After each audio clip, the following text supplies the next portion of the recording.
অভিষেক বন্দ্যোপাধ্যায়ও সেটা ক্রমাগত করে যাচ্ছেন। আপনি যদি দেখেন, অভিষেক বন্দ্যোপাধ্যায় কিন্তু ধারাবাহিকভাবে, আমি আপনাকে মনে করাই ২১শে জুলাই বলেছিলেন, তারপরে আমি ওনার যতগুলো জেলায় বক্তৃতা শুনেছি উনি একই কথা বলছেন যে বিজেপি ৫০ ক্রস করতে পারবে না। আমার মনে হয় এর পেছনে দুটো ঘটনা আছে।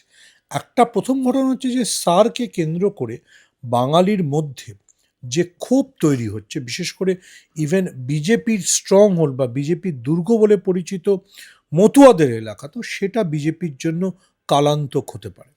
দ্বিতীয়ত হচ্ছে যে মমতা বন্দ্যোপাধ্যায়ের ওভারঅল অ্যাক্টিভিটি, যেভাবে উনি ইডিকে চ্যালেঞ্জ করেছেন, এই সব মিলিয়ে তৃণমূল নেত্রীর এই সমস্ত কি বলবো অ্যাক্টিভিটি বলুন বা সামনে থেকে নেতৃত্ব দেওয়ার কারণে তৃণমূল কর্মীরা এখন অনেক উজ্জীবিত। এই দুটো তো একটা এফেক্ট করে। তার সঙ্গে তৃতীয় যে পয়েন্টটা আপনি বলছেন সেটা অবশ্যই